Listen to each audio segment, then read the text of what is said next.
Hey, this is Kyle Crawford from Strong Dads. Strong Dads podcast would love to thank the Crimers Beer House for coming alongside of us. The Crimers Beer House was started in 1982 by the Crimer family, and since that time, they have definitely become a Cincinnati favorite. So if you're looking for an incredible meal in an incredible setting, definitely go down to Route 128 and check out the Crimers Beer House. Welcome to Strong Dads. This is Merle Hutchinson being joined by my partner Kyle Crawford, and we are bringing you another great show. Another good show. What's up, Kyle? Not much. How you doing, man? I'm good. 'Tis the season. We're getting ready for we're right in the swing of things for the Christmas season. We're buckling down, man. We are. All that. Let's just be honest. How much Christmas shopping have you done? It's funny now that you said it, because there's a guy at work, him and I are talking, he's like, when the kids open up the gifts, it's a surprise to me too. I'm like, I feel you, bro. That's the same way I am. Oh, yeah, there's no doubt. I mean, let's not pull any punches here. Linda's done, I think, 100%. Usually I get like 1 or 2%, but I think she got like 100%. I help with the brainstorming session. Oh, I don't even want to go that far for me. What I do, probably the only thing, and the day or two before, like as we're recording this, we're a few days before, when Linda starts to get a little panicked and choked out, she'll kind of give me a list, and I'll basically go out and slay the dragon like I'm some kind of hero, and I'll go out and buy it, But no, I'm pretty pathetic. Oh, that's good. I have found that we just don't shop well together. Yeah? No, I don't look for deals. I mean, I don't buy. I look for a sale, and I won't buy something crazy outrageous. But Linda will literally see something. I don't know. Let's just say she comes to something for $20 at one store. She will drive for 2 hours to buy it for $18 at a different store. And I'm like, I just can't do that. Like my head, there's nothing about that. I'm like, just pick it up and go. Let's just go.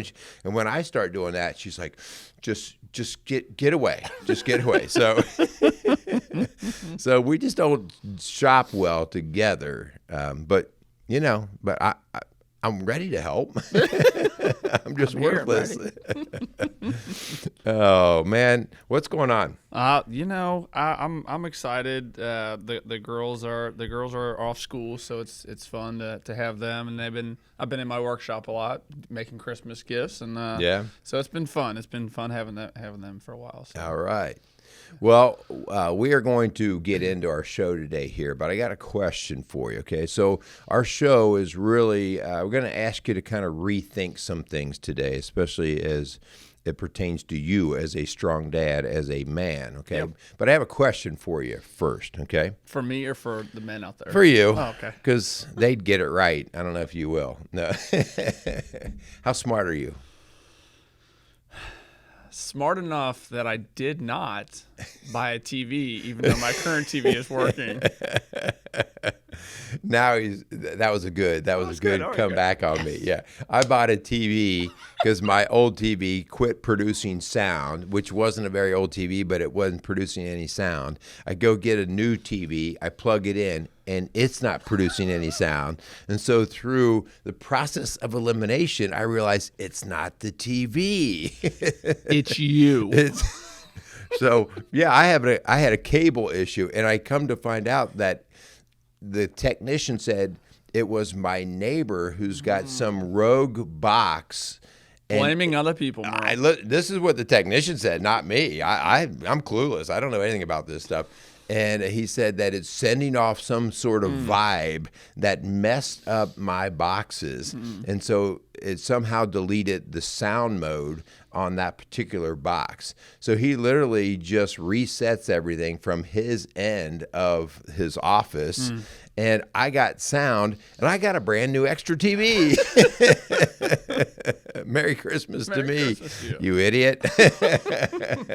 Well, so when you ask how smart am I, like what do you actually mean? Now you want me to redefine smart so it can fit you. Yeah, because I'm a dumb fireman. I'm a dumb fireman. Here's the point with the question.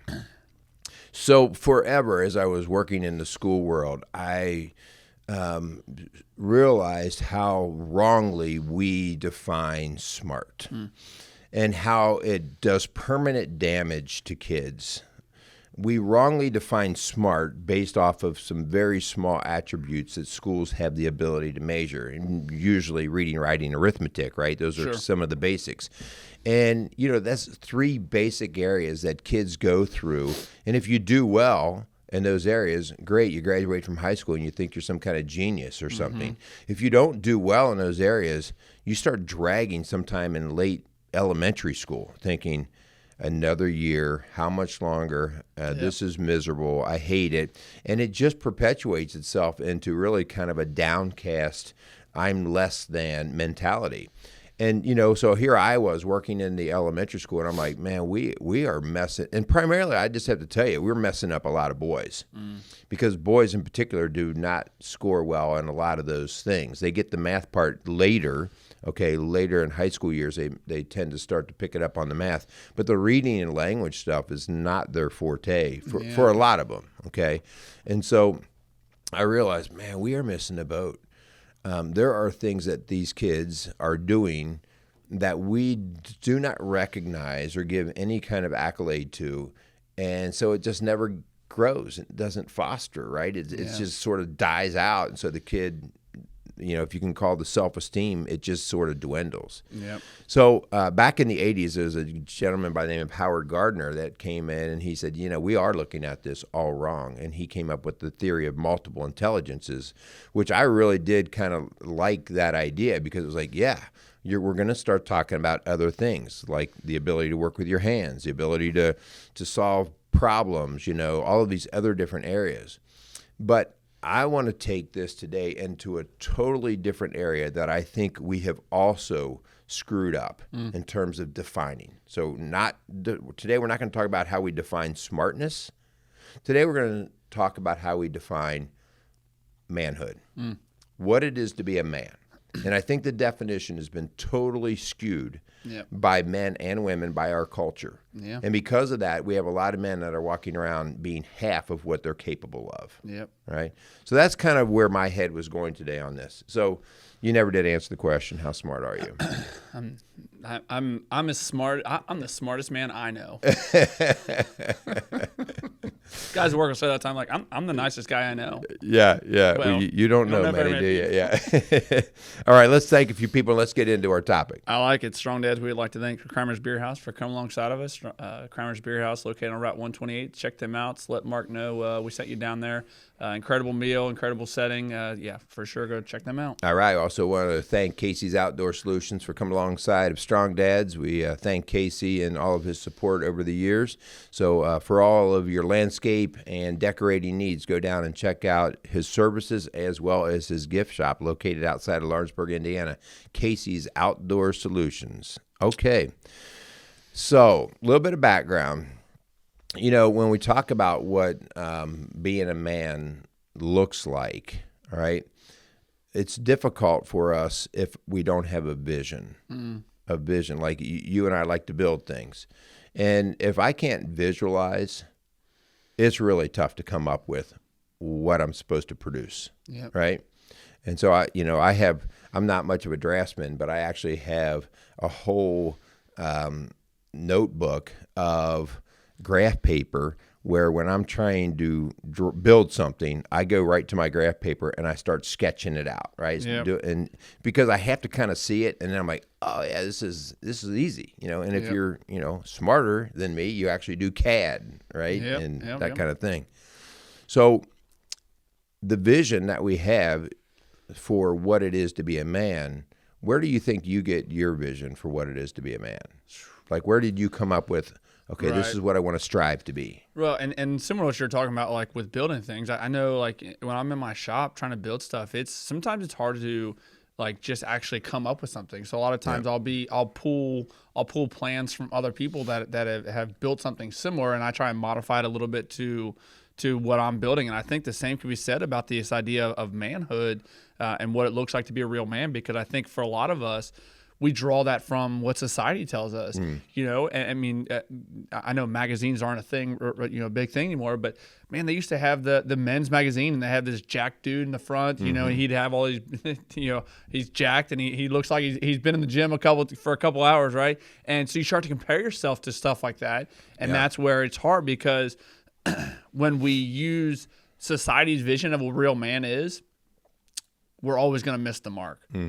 Because that vision that society has come up with is relative, and it's for whatever the hot fad is at the current time. If it's wearing tight jeans like that, if it's wearing this, the muscle shirts, whatever that looks like. So it's very difficult to use the vision that whatever that the society has said is what a real man is. So for me, when I think of what a real man is, I almost see what society says, and then I'm like, well, I don't believe in that.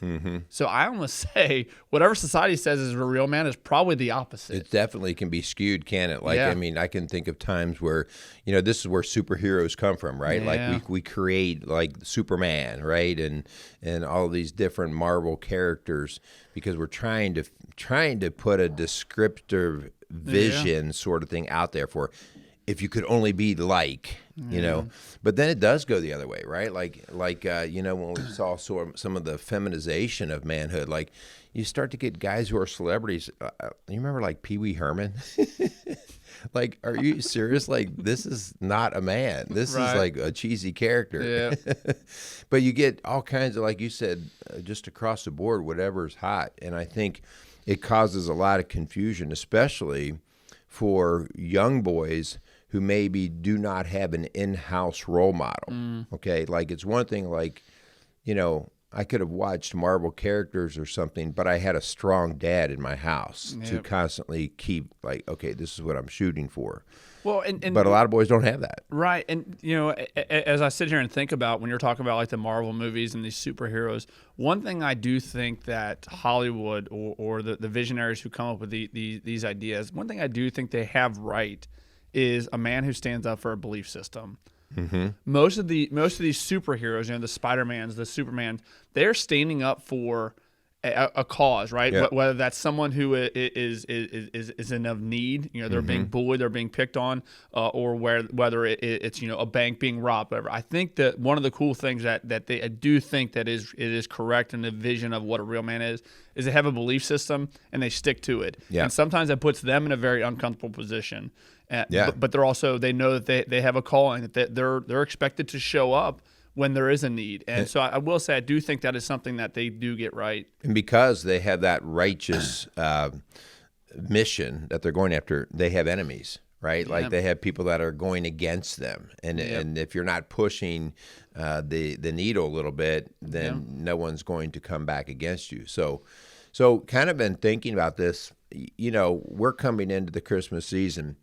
And I think part of the challenge here is as we walk out of 2021 and come into 2022, to really start to talk about the multiple factors of what a man is. Just like there are just not one single type of intelligence, but there are multiple intelligences, and we're realizing that more and more and not pigeonholing people.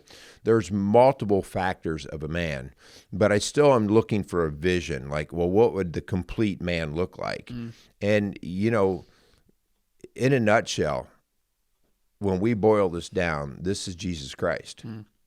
I mean, there is the picture of the most manly man that we will ever have. And so I'd like to talk about, like, okay, so what are his areas of manhood that we could really subscribe to and start to practice and envision for us so that we have something to shoot for? Yep. So let's get in. I mean, so as you guys hear what Merle was talking about, before you just shut us off, I think there's some good stuff here that we can for sure take away and start to realize that our vision and what we see as a real man, that it shouldn't come from what society, because I don't know about you guys, but it's hard to live up to some of what society says is a real man. So when we get to the core of it, I think some of these characteristics that we're going to dive into as far as how God made Jesus to be a true man, I think we can relate to and hopefully take something away from it. So hopefully you guys get something from this. So I mean, as we jump into some of these attributes of who Jesus was,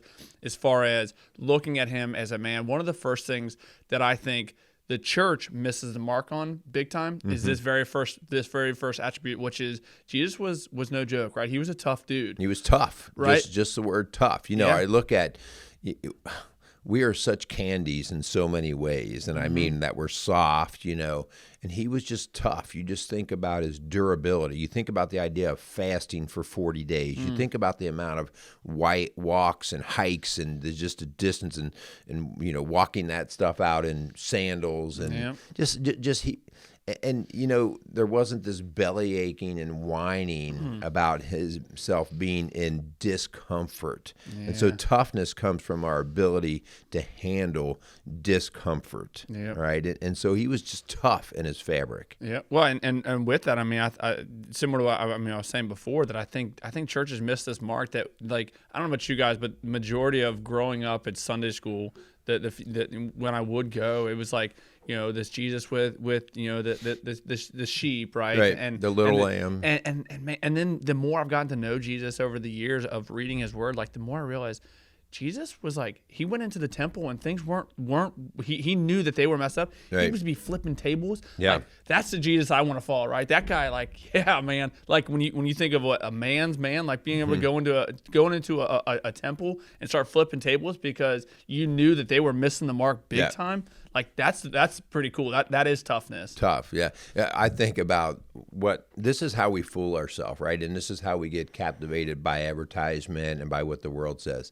Jesus did all of his daily living out of pure toughness. I mean, I'm just talking physical toughness. Nowadays, guys pride themselves on spending hundreds, if not $1,000 on outdoor gear so that they can wear when they go out and they get the mail. Right? Like, dude, you got a pair of 400 boots on. When was the last time you hiked? It's like, well, in case I'm going to go climb Everest this year. It's like, oh, are you freaking kidding me? Yeah. The idea that we have the ability to buy the look of toughness, but come on, in our basic structure, are we even tough, or are we just buying the tough look? I mean, Jesus probably walked in sandals up the mountains to go pray, right? It was like, Everest, is that all you got? Come on.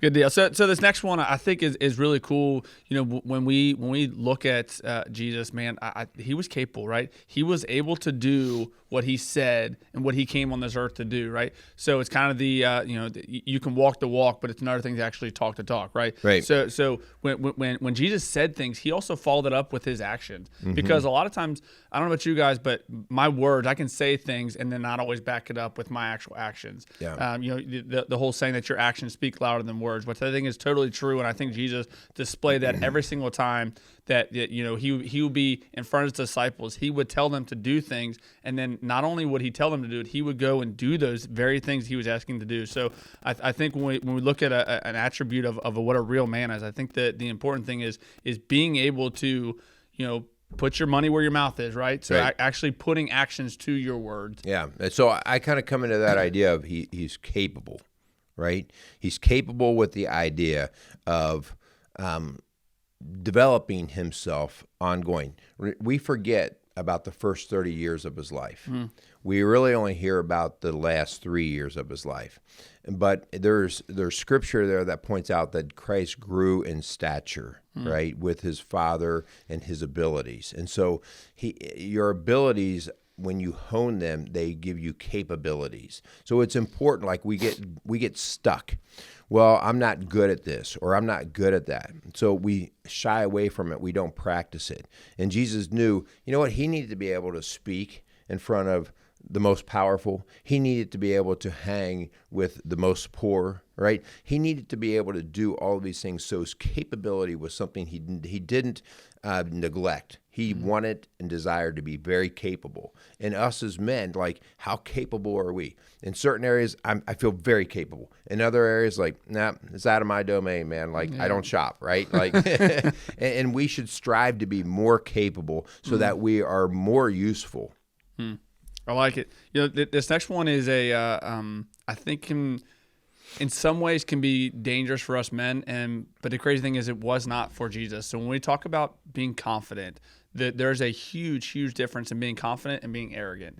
And I think Jesus knew where that was at, and he knew that the arrogance part is not of his makeup. And more men, myself included, need to take that very idea that we can be confident in who we are, we can be confident in who God is, and that's exactly what Jesus did. He knew who God was. He knew God sent him down on this earth for a mission to achieve something. God had that vision for him, and he was confident about it. I mean, when he got put in front of Pilate, like, he was just confident that he knew that that's where he was supposed to be at. When you look at all throughout Scripture, it's displayed through every time. Jesus, when he was put in I mean, when he, just similar to what you're talking about the toughness, when Jesus was fasting for 40 days, like the devil tempted him with Scripture, right? But Jesus had confidence in the words that God had for him, and he uttered this exact same words. So having that confidence, I think, is a true depiction or true character of what a real man is. I really want to break this down, Kyle, because I deal with this all the time in the work that I do, especially with men, but men and women. But we use the word confident a lot, and I even hear great men, leaders, and coaches that work with other people, and they talk about, man, you got to be confident, you got to be confident, and I stand in the section of saying, wait a minute, we are screwing people over when we tell them they need to be confident. Confident in self is called arrogance. So it's not confidence that is the problem. Confidence, in its definition, is a belief in something. So it really then, it's a belief in, and so if I have belief in God, we call that, the term for that is called faith. All right? So Christ did not have confidence in himself. He had confidence in his Father, who then gave him the strength. That's where his strength came from. Okay, so if I have confidence, the end result of confidence is strength, right? Conviction, like I'm going to make it through this. And so confidence is really this crazy thing, like, no, that kid needs more confidence. The only way we get true confidence, which we call faith, is to actually know where things came from. That idea that, I think I'm pretty good at this, so I start patting myself on the back instead of the idea of, man, I am blessed to be made like this. I am fortunate to have these gifts. And so I thank God for providing me in these ways, okay? Yep. And now I'm starting to rely on him as my power source rather than me. So confidence in God is faith. That's what I really want to start building in myself and promote with other men. Like, get away from the term confidence unless you know what it means. Because confidence in self is the word that you said before. It's called arrogance. Yep. And it will run short every freaking time. Every time. Yeah. I mean, I love what you're saying there, because I think look at some of men out there that I think part of the reason why we fall short in this avenue is because we're putting confidence in what society tells us we should be like, versus exactly what you were saying, like, put our confidence in who God is and who God created you to be for his purpose, right? So it's that idea of getting outside of your own way, because society every time is going to tell you that you're the most important person in the room, that what you do should benefit you. So I think it is a great point that you just made, that idea that Jesus didn't have confidence in himself. He had confidence in who God sent him to be. I think is a great point. Yeah, and we call that faith. Yeah. And when people have a hard time using the word faith, it just is a trigger for me to realize they don't quite understand what they're plugged into. Okay, so, and as long as that's their operation, you almost get this false belief that, hey, I've got a little bit of success in my life. Hey, I built this business. I'm really, really, really, the more I'm working with men, I'm really putting down the idea that there's a self-made man. I'm a self-made man. What? You're okay, God. There's no such thing as a self-made man. And when somebody describes himself that way, it really is a trigger for, whoa, dude, you don't understand. Yeah. You don't understand where this comes from. You are not self-made. Now, I understand there are men who went out, and because of the gifts and skills they have, and giving that glory to God, those are guys who used what God gave them versus somebody that was just handed everything, right? But there's no such thing as a self-made man. A self-made man will eventually just fall to pieces. Yeah. So this next one, this next attribute, if I could speak, of what a real man looks like. I was thinking, like, man, there's guys that I run into that I've been around that I'm not quite sure if they could have carried a cross after I said a mean word to them, let alone if you look at Jesus, who just gotten beaten and tortured by professionals at doing that very task.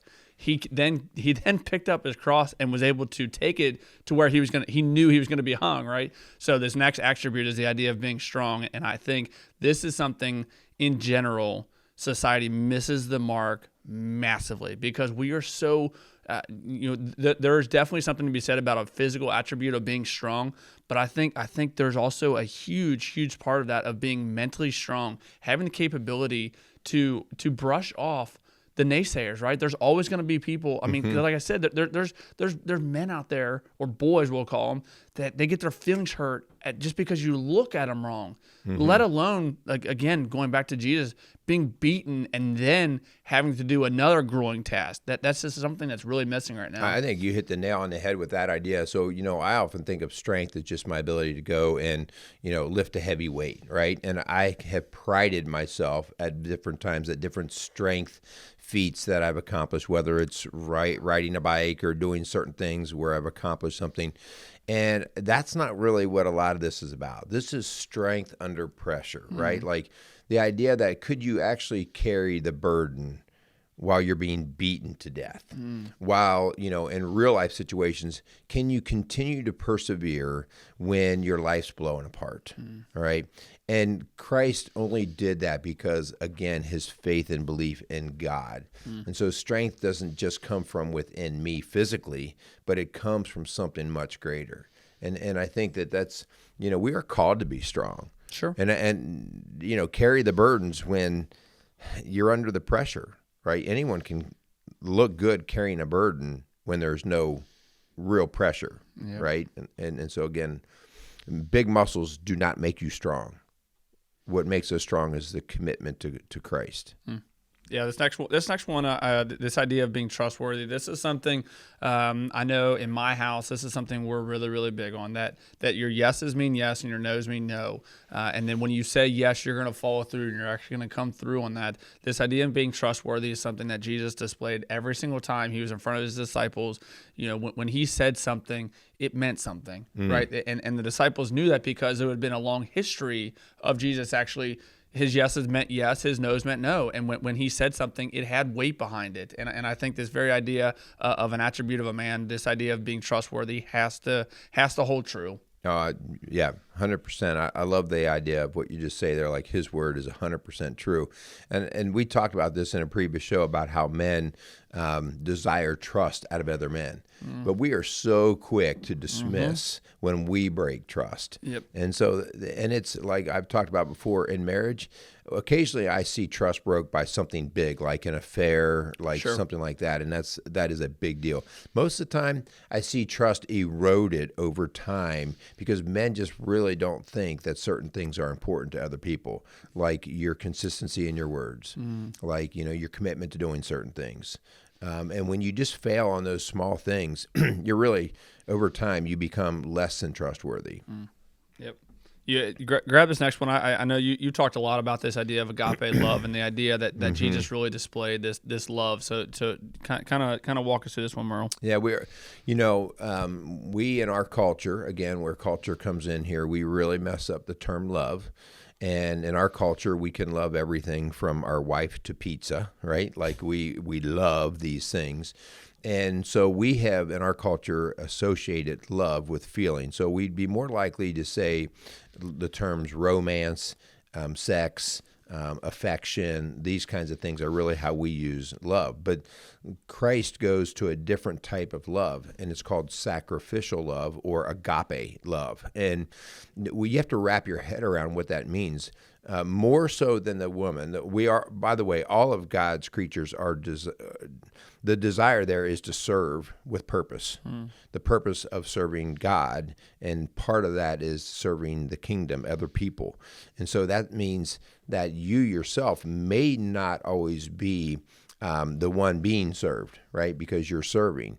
And that means sacrifice, like you putting yourself second. That's why Christ comes in with a lot of things like the first shall be last and that type of thing. Take the seat at the back of the room rather than the front of the room, all these kinds of things. And that's that whole practice of putting others in front of you. Guys, that can be something as simple as opening the door for someone. Right? That is an act of sacrificial love. We would refer to that as manners, but it's the idea that I'm going to let somebody else go first, right? Or it could be to the point of, I'm going to put my life on the line. I'm going to be willing to die for my country. And so more so than women, us men are called to understand what it is to be sacrificial lovers, right? And that is something that, a lot of guys, the only thing they're going to die for is themselves, right? They're not going to die for other things that are important. So wrapping your head around, what would you be willing to die for? Yeah. Christ did, he demonstrated, right? He gave us the vision of the ultimate in sacrificial love. Yeah, this next one, this idea, when you look through Scripture, Jesus had this ability to read people better than anybody else. My goodness, like he knew, like, and obviously he had God, like God created him, right? He was God in the flesh. He had the ability to know what these people were actually going through. But I think there's so much behind this idea of reading people and knowing how to respond to them, and like still speaking truth, even though these people may be in a bad place or maybe not like in the best of mood. The idea of being able to read that and then responding to that in the way in which Jesus did, I think is a great way to look at and realize that more real men need to actually have that. Yeah, this is that idea of being diplomatic, but yet truthful. Yep. Okay, that whole idea of I'm going to lay down the truth, but I don't need to do it by yelling and screaming and calling everybody, silly names. Now, there were times where he came right out boldly and called the Pharisees hypocrites and things like that. And again, this is less emotion and more truth. All right, it can come off very emotional when it hurts, right? When the truth hurts. And this is something society really misses. Society doesn't. The idea of being diplomatic is not something society is very good at all. Right. Yeah, we just want to trash people based off of our own self-righteousness. You get behind the keyboard. Yeah, that we can hide. Yeah. So the next part of a man, an attribute of a man that we see is just like you said before, the idea of commitment to cause.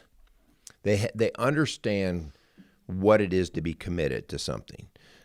And this is, man, this one drives me crazy because this is where I see a lot of men, women as well, but a lot of men just fleeing the scene of things that are important, walking out of the marriage, dropping jobs because they just, like you said before, they don't like what they're getting or their feelings are getting hurt. Again, I'm not saying not to get out of the job, but understand why you're getting out of a job. As you've said in other shows, are you running to something or from something? And so this whole idea of commitment, are you committed? Christ was committed to his death to keep driving and spreading this message of ultimate love. And, we as men have to wrap our head around, what am I absolutely committed to? What am I going to stand for? And when I commit to a mission, when I'm truly committed, I will go to the death. I love it. Yeah, this next one, this idea of being a wise counselor, man, this is tough for me because when I look at for sure what society says gives you wisdom, a lot of times it comes with age, right? For whatever reason, society says that you need to have experienced a crap ton of stuff in your life in order to really speak true wisdom to people. And Jesus debunks that right away because Jesus was 30 years old, right? When he started his missionary, or when he started his mission. So like this idea that you need to have gone through the mud and the dirt and the grind of this world in order to truly speak wisdom to people, I think Jesus flips that upside down and lets you know that you can speak truth and speak wisdom and speak, be a wise counselor to people strictly because of who God made you to be. Because God will always give you the words. He will always give you the right things to say to people. It's whether or not you take that and actually use that for benefit. But I think Jesus really flips this idea of age being the solution, or being the reason why you're wise. Yeah. So wisdom is, we think of it as, we associate it with age, but wisdom is actually more connected to awareness and maturity.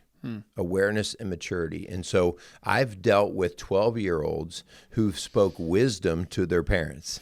Dad, what you're doing is not going to end well. I mean, I've had young boys say that to their dad, and it's like, whoa, are you like 50? Dude, like, that's wise.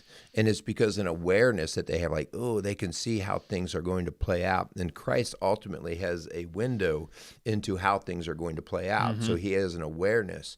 And so it's that whole idea that we are to seek awareness, like to see how things play out. And then it's one thing to be wise, but if you're wise and you just keep it to yourself, you're really of no great value. And so that's why we attach it to the wise counselor. So now that I have an awareness, how do I effectively impart that to other people, whether I'm talking to my kids or to another man, because, me just yelling and screaming at my kids, it might be something wise in that, but if my delivery was rejected, I didn't do anything to get the wisdom to them. Which leads right into this next idea of being an encourager. I think this is something that, just like you were saying, it's one thing, like if you have words that you know can be a benefit, but then you don't use those words to benefit someone else. You don't actually encourage someone. I think we massively miss the mark, especially as men, because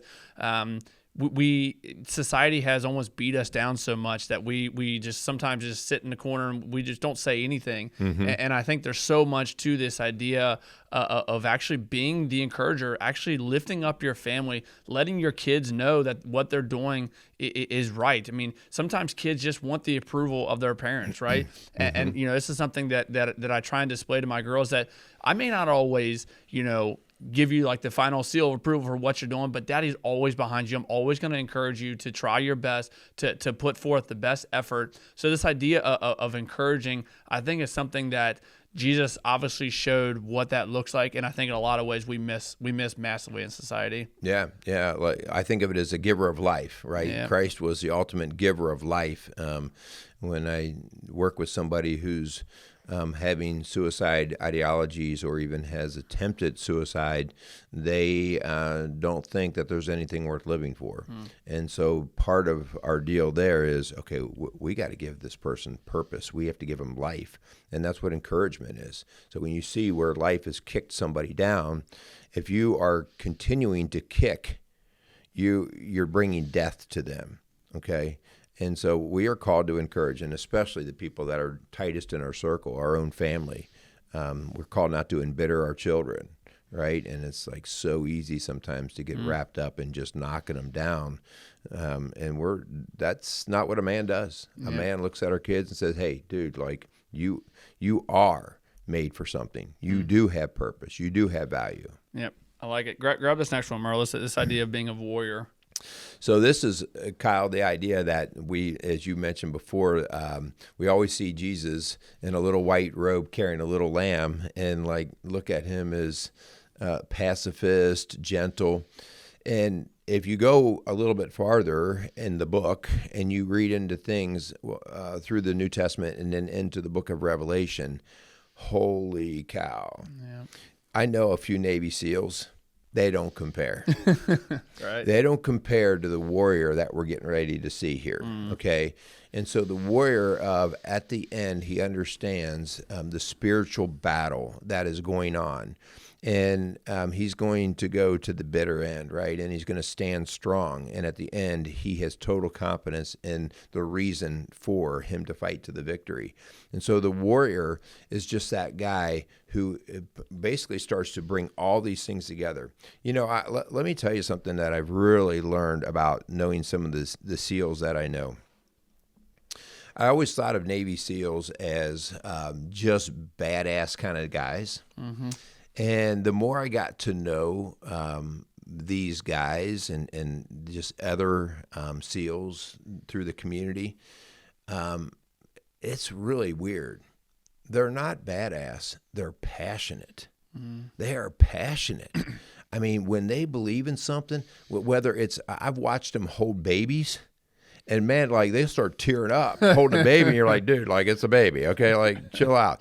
But they'll just get totally in it, okay? Yeah. Or you mess with them, you're in another battle. And so that whole idea of the passion, the purpose that they see the reason for, and they're going to stand with all these other attributes that we talked about. They kind of wrap it into that one character to defend it.